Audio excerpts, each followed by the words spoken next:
और इसके हिसाब से ऊपर एक मुकदमा दर्ज हुआ 2016 में और आज कितना है 26 शुरू हो गया। मैंने एक प्रोसीडिंग फेस किया पूरा और उसमें क्या कानून हमें बता दे रहा हूँ। शिकायत के 3 महीने की समय सीमा 90 दिनों के भीतर जांच और एक बाहरी सदस्य की अनिवार्य नियुक्ति शामिल है। 90 दिन के अंदर आ जाना चाहिए रिपोर्ट। आज 10 बरस हो गए और आज तक ये रिपोर्ट मुझे नहीं मिली है। और ये जो यूजीसी एक्ट 2026 आया है सुप्रीम कोर्ट के निर्देश के हिसाब से आया है और सरकारी आंकड़ा ही है कि 118% यूनिवर्सिटीज के मामले विश्वविद्यालयों में हायर स्टडीज में बढ़े हैं।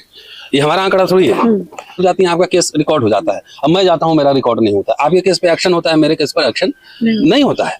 तो मुझे मोदी सरकार के इंटेंशन पर डाउट है कि वो कितना लागू करवा पाएंगे। 15,130 उत्तर प्रदेश का है, राजस्थान 8,449, बिहार 7,064, एमपी तीसरे नंबर पे एमपी है 8232 और महाराष्ट्र 324। और ये क्राइम बढ़ क्यों रहा है? थाने में, पुलिस में, एसपी के पास, थानेदार के पास एससी एक्ट है ना, तो जो थानेदार या एसपी कार्रवाई नहीं कर रहा है, क्या सरकार उस पर एक्शन ले रही? मनीषा वाल्मीकि का तो मामला है ही ना, किस तरह से हुआ आप सब देख ही रहे। तो राम राज्य है उत्तर प्रदेश में।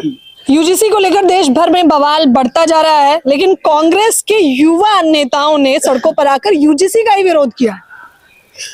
मुझसे किस कैपेसिटी में यह सवाल पूछ रही है? एज ए फैकल्टी सर, क्या कुछ कहना चाहेंगे? क्या है यूजीसी और विरोध क्यों हो रहा है? ब्राह्मण समाज के लोग सड़कों पर हैं, क्या कुछ कहेंगे? क्या राय है आपकी इस पर? हमें तो सबसे पहले मोदी सरकार के इंटेंशन पे डाउट है कि तीसरा टर्म है और इन युवाओं के लिए, सबके लिए मैं कह रहा हूँ, युवाओं के लिए कह रहा हूँ कि शिक्षा, रोजगार की क्या व्यवस्था हुई, कितने नौकरियां हैं? 2 करोड़ नौकरी की बात की है ना, 2 करोड़ नौकरी मिला क्या? ये बात अलग है कि जो आज सड़क पे आंदोलन कर रहे हैं, कभी भी निजीकरण के खिलाफ और जॉब बढ़े से खिलाफ सड़क पे नहीं आते हैं, है ना, और निजीकरण के समर्थक में ही रहते हैं, समर्थन में ही रहते हैं।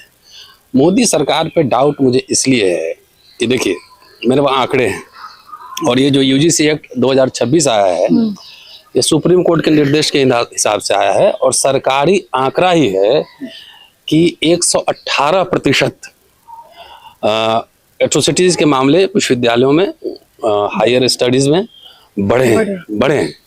ये हमारा आंकड़ा थोड़ी है। अच्छा, दूसरी बात है कि मोदी सरकार कहती कुछ और है और करती कुछ और है। भाई मेरे पास आंकड़े हैं, ये नेशनल क्राइम ब्यूरो जो है उसका आंकड़ा है, atrocity on the list top 5 states versus rest of India.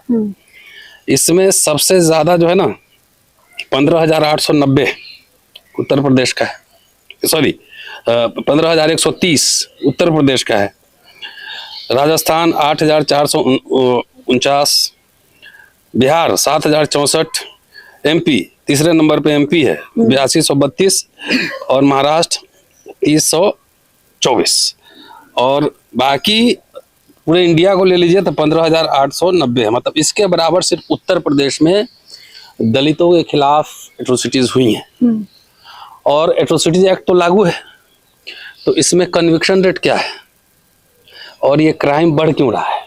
थाने में, पुलिस में, एसपी के पास, थानेदार के पास एससी एक्ट है ना, तो जो थानेदार या एसपी कार्रवाई नहीं कर रहा है, क्या सरकार उस पर एक्शन ले रही? मनीषा वाल्मीकि का तो मामला है ही ना, किस तरह से हुआ आप सब देख ही रहे। तो राम राज्य है उत्तर प्रदेश में, अब दोनों उत्तर प्रदेश से हैं शायद, बिल्कुल, तो राम राज्य है, वहां रोज इस तरह की आपराधिक घटनाएं घटती रहती है। इस पे एक्शन टेकन रिपोर्ट मोदी सरकार क्यों नहीं ला रही? कि कितने प्रतिशत आंकड़े, डेटा हमने निकाले हैं, ठीक है। तो ये तो कानून में सब अच्छा देखिए, बाबा साहब का कथन है कि बगैर संविधान को छेड़े सिर्फ प्रशासनिक तंत्र को अगर हेर फेर कर दिया जाए तो संविधान के साथ बड़ी गड़बड़ी हो सकती है। कि कानून के नज़र में सब समान है, लेकिन प्रशासन के नज़र में अगर समान नहीं है तो उसका होने का कोई मतलब नहीं है। जैसे कानून में है सब सिटीजन है, थाने में आप जाती हैं, आपका केस रिकॉर्ड हो जाता है, अब मैं जाता हूँ मेरा रिकॉर्ड नहीं होता, आपके केस पे एक्शन होता है, मेरे केस पर एक्शन नहीं होता है। तो मुझे मोदी सरकार के इंटेंशन पर डाउट है कि वो कितना लागू करवा पाएंगे। एक और एग्जाम्पल दे रहा हूँ कि विशाखा दत्त मामला आया था, सॉरी विशाखा गाइडलाइंस 2013 का है और इसमें जो है क्या सरकार ने कोई आंकड़ा पेश किया है कि कितने रजिस्टर्ड हुए, कहाँ विशाखा गाइडलाइन के हिसाब से आईसीसी बना है, इंटरनल कंप्लेंट कमेटी बना है, इसका कोई आंकड़ा है? तो कागज पे तो कानून है, अगर लागू करने वाले की मंशा अगर ठीक नहीं है तो न SC/ST एक्ट काम करेगा और न आईसीसी काम करेगा, ये बात है। दूसरी बात मैं जो कहना चाह रहा हूँ कि जो मामला है कि भाई एट्रोसिटीज का मामला है, तो कोई ऐसा आंकड़ा है देश में, मैं चुनौती दे रहा हूँ सरकार को भी और सबको, कि SC/ST के लोगों ने एट्रोसिटीज किया है अपर कास्ट के लेवल पर, जनरल जो जिसको जनरल कैटेगरी कहते हैं, कोई आंकड़ा तो होना चाहिए। तो भेदभाव किसके साथ होता है? भेदभाव तो SC/ST के साथ ही होता है ना, और ये सिर्फ शिक्षक सिर्फ छात्रों के साथ नहीं होता है, ये पूरा आंकड़ा है, वो टीचर के साथ भी होता है, कर्मचारियों के साथ भी होता है। एक एग्जाम्पल मैं दे दे रहा हूँ कि जो मैंने अभी आपको बताया कि भाई विशाखा गाइडलाइंस जो है वो बनी थी ना, और इसके हिसाब से मेरे ऊपर एक मुकदमा दर्ज हुआ 2016 में, और आज कितना है? 26 शुरू हो गया। 26 शुरू हो गया। मैंने एक प्रोसीडिंग फेस किया पूरा, और उसमें क्या कानून है मैं बता दे रहा हूँ कि शिकायत के 3 महीने के समय सीमा, 90 दिनों के भीतर जांच और एक बाहरी सदस्य की अनिवार्य नियुक्ति शामिल है। 90 दिन के अंदर आ जाना चाहिए रिपोर्ट। अब मैं कमेटी से मैंने भागता, तब ना आप कहते कि मैं भाग गया, मैं क्रिमिनल हूं, मैंने किसी बदतमीजी की है। आज 10 बरस हो गए और आज तक ये रिपोर्ट मुझे नहीं मिली है, जबकि कानून ये है कि जो भी कंसर्न पार्टी है सबको रिपोर्ट मिलना चाहिए। इसी कॉलेज का मामला है, 10 साल हो गए नहीं मिली, मुझे हाई कोर्ट जाना पड़ा, अभी मेरा हाई कोर्ट में केस लंबित है। तो क्या ये भेदभाव नहीं है? ये क्या वाइस चांसलर को दिल्ली यूनिवर्सिटी के नहीं पता है? कई बार मैं मेल कर चुका हूँ, गवर्निंग बॉडी चेयरमैन को मेल कर चुका हूँ, स्टाफ के मीटिंग में उठ चुका है, कई बार हमारे कई साथियों ने उठाया कि भाई कम से कम अभी तक अगर मुझे रिपोर्ट नहीं मिला है, अगर मैं उससे फ्री नहीं हो गया, मैं आजाद नहीं हुआ उससे, तो इसका मतलब अभी तक मैं मुजरिम हूँ। तो ये 10 साल में 90 दिन किस केस में? तो वही तो कह रहा हूँ, सिस्टम की गलती है या प्रशासन की गलती है ना। अभी आ रहा हूँ मैं 26 एक्ट पे भी आ रहा हूँ कि प्रशासन की गलती है ना। सही बात बताओ, कोई भी कानून वाला ही मुझे बता दे कि FIR होने से प्रमोशन रुक जाना है, जबकि लोग जानते हैं कि मैं डरता नहीं, मैं लड़ता ही हूँ, ठीक है। तो 8 साल से मेरा प्रमोशन रुका है, तो ये भेदभाव नहीं है। अभी छात्रों की तो बात छोड़िए, मैं तो अपनी बात कर रहा हूँ, जो लड़ रहा है इनसे, सिस्टम से लड़ रहा है, मुकदमे लड़ रहा है, FIR झेल रहा है, सब कुछ कर रहा है। तो जब इसके साथ बाई चांस मेरे जैसे आदमी के साथ जो इनसे डरता नहीं है, लड़ता है, जब प्रशासन मौन है, ये समझिए मौन है, कोई एक्शन नहीं, UGC सब जगह लिख दिया गया, कोई एक्शन नहीं, तो कानून का क्या करेंगे? अचार बनाएंगे? क्या होगा जब उसको इफेक्टिवली आप इम्प्लीमेंट नहीं करेंगे? मेन तो ही है, मेन वही बात है ना, उतारना होगा ना भाई। दूसरी बात है कि बताओ इस यूनिवर्सिटी में, मैं एग्जांपल इसलिए दे रहा हूँ कि समझने के लिए जरूरी है लोगों को, आधार समझ आए जिससे, कि किताब लिखने के लिए 8 साल से मैं छुट्टी मांग रहा हूँ, छुट्टी नहीं मिल रही है, ये क्या है? जबकि UGC नियम और विश्वविद्यालय नियम कह रहा है कि आप 7 साल एसोसिएट प्रोफेसर रह गए हैं तो आप सबैटिकल लीव के लिए एलिजिबल, तो नहीं मिल रहा है तो इसको कैसे समझेंगे? ये मुझे कोई समझा दे। जम्मू कश्मीर का एक प्रोफेसर सुसाइड किया, उस केस में किसी को सजा मिली? पहले ये बताइए, प्रोफेसर की बात कहना हूँ, छात्रों पे तो अभी आऊंगा कि प्रोफेसर के साथ भेदभाव हुआ, सुसाइड कर लिया, और इस तरह एम्स में भी हुआ। और दिल्ली यूनिवर्सिटी में तो बहुत सारे चुपचाप बैठे रहते हैं। दिल्ली यूनिवर्सिटी में मैं लड़ रहा हूँ ना, तो उसका कीमत भी चुका रहा हूँ, लेकिन सब कुछ कानून के हिसाब नहीं हो रहा है। भाई ये बताओ, जो लोग अभी प्रोटेस्ट कर रहे हैं, क्या रोहित बुमला और पायल तड़वी के साथ जो हुआ, और उसमें दत्तात्रेय और स्मृति ईरानी सब लोग का नाम आया था ना, उनके ऊपर कोई एक्शन हुआ?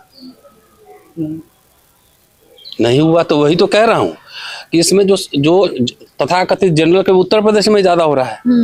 उत्तर प्रदेश में मीडिया के खेल रहा है, मीडिया को लग रहा है पूरे देश में आंदोलन हो रहा है।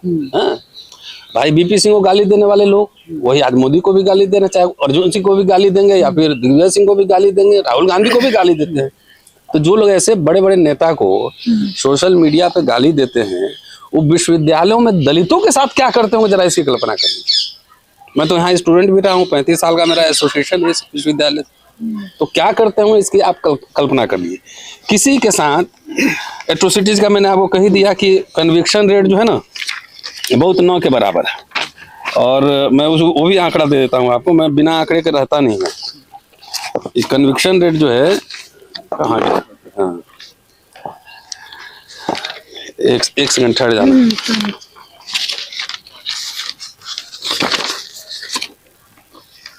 ये लो, अब सुन लीजिए।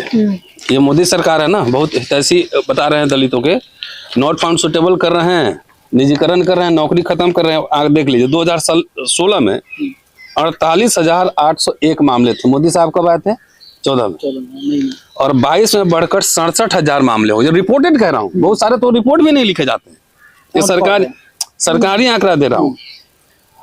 मामलों में सजा की दर कम है और कई राज्यों में है यह 0% से 5% के बीच है। ये एनसीआरबी का डेटा है। और 31 दिसंबर 2021 तक 2.5 लाख से अधिक मामले लंबित, 95% से अधिक की उच्च पेंडेंसी दर है। ठीक है, उच्च लंबित मामलों और कमजोर जांच के कारण अधिकांश मामले बरी होने की दर बहुत अधिक है। और कई मामलों में 30 साल तक जब मुकदमा चलेगा तो कौन आएगा 30 साल लगे? क्या त्वरित कार्रवाई होती है? इतने एट्रोसिटीज के मामले हो रहे हैं, कोई भी जिसको इंडिया के बारे में नहीं पता है वो भी कह सकता है कि यहाँ पे एट्रोसिटीज हो रहे हैं। हो रहा है ना, ये सरकारी आंकड़ा दे रहा है। इसलिए मैं कह रहा हूँ कि ये लोगों को गुमराह लागू करेंगे नहीं और लोगों को भटका रहे हैं। दूसरा, वो नहीं करेंगे आपके लिए? अरे लागू मतलब इफेक्टिवली मैं कह रहा हूँ, कानून तो बन गया है ना। अब मेरा कदम आप दिखाइएगा तो वाइस चांसलर को समन तो करे कमेटी, कहाँ कमेटी बनी है और क्या क्या प्रोसेस जारी है, जरा तो पूछ लीजिए कि अभी प्रोसेस शुरू हुआ है, कानून तो लागू हो गया। कितने तारीख से? अभी 15 तारीख से लागू हो गया, 13 को नोटिफिकेशन आया, तो लागू हो गया। तो कहाँ हेल्पलाइन शुरू हुआ है, कहाँ इक्विटी सेल बना है, कहाँ कमेटी बनी है, कुछ पता तो लगे, पता लगे कमेटी में कौन लोग हैं। तो दूसरी बात है कि जो लोग कानून वो कह रहे हैं कि एक तरफा है और ये है, ऐसी बात नहीं है, उनको डरने की भी जरूरत नहीं, क्योंकि कानून ही बहुत वेग है। और एक बात बताइए, एक तरफा है तो फिर ये PLMA, prevention of money laundering act, इसमें आपके जेब में 10 रुपया है तभी ईडी वाले उठा लेगी ना। UAPA कोई आधार है, उठा के जेल में बंद कर दी, उम्र खालिद बंद रहा ना। तो ये जब इतना ड्रैकोनियन कानून है तो इसके खिलाफ लोग प्रदर्शन क्यों नहीं करते हैं? पहले ये बताइए। दूसरा कि अगर मैं गलत किसी पे आरोप लगाऊं गलत, तो संविधान में ये प्रावधान है ना कि मेरे ऊपर झूठे मुकदमे चल सकते हैं, झूठे आरोप के खिलाफ मुकदमे चल सकते हैं। ठीक, चल सकते हैं। तो ये तो है ऑलरेडी प्रावधान। भाई मुझे रिपोर्ट क्यों नहीं दे रहा है? मुझे पता है कि रिपोर्ट में अगर मैं गलती होता तो आज तक मुझे सस्पेंड टर्मिनेट सब कर दिया रहता। कुछ तो ऐसा गड़बड़ है जिसमें मैं गलती नहीं पाया गया। अगर वो रिपोर्ट देंगे तो कार्रवाई हम भी करेंगे। तो ये तमाम मसले हैं। दूसरी बात है कि देखिए, मैं तो ये कहता हूँ ना कि कानून से ज्यादा सामाजिक नैतिकता का मसला है। कि अगर देखिए, मैंने पहले कहा कि SC ST तो बेचारा डर के आता है, कमजोर वर्ग के लोग रहते हैं, किसे डरे समय पढ़ते हैं। मैंने देखा है, 28 साल पढ़ा चुका हूँ। कई छात्र हमारे छोड़ के चले जाते हैं क्योंकि फीस देने के पैसे नहीं। ठीक, तो उसके लिए तो सरकार सेल बनाए ना कि नहीं, आपको छोड़ के नहीं जाना, आपका कॉन्फिडेंस का लेवल बढ़ाएंगे। कुछ अच्छे टीचर भी होते हैं, कुछ प्रशासन में अच्छे लोग भी होते हैं, लेकिन अमूमन इनके प्रति किसी की चिंता नहीं होती कि छोड़ के, अगर हिंदू कॉलेज में किसी का एडमिशन हो रहा है और बच्चा छोड़ के चला गया तो कितने दुर्भाग्य, हम लोग कितना खराब लगता है कि छोड़ के चला गया। तो कोई इस तरह का प्रावधान इनमें नहीं है। तो इसमें जो मैं कह रहा हूँ ना बार बार कि जो शिक्षा, रोजगार, ये सब तमाम मुद्दे कोई एजेंडा पे नहीं है। जो प्रोटेस्ट कर रहे हैं उनके एजेंडा पे भी नहीं है। वो तो हिंदू राष्ट्र बनाने में मस्त है।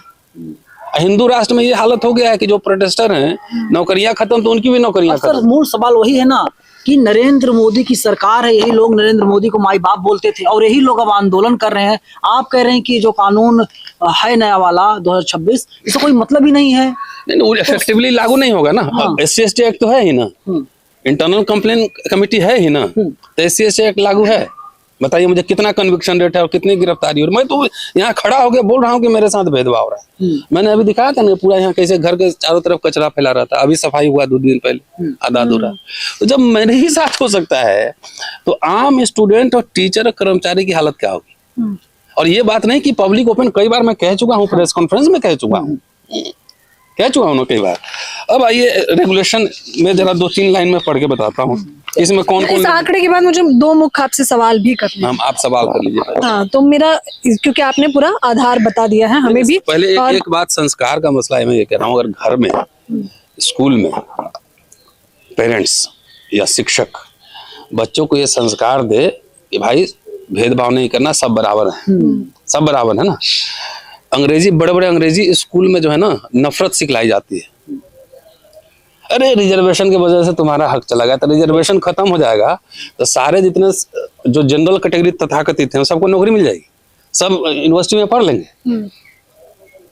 कि स्कूल में, इंग्लिश स्कूल में ये बात सिखाई जाती है, कॉलेज में सिखाई जाती है।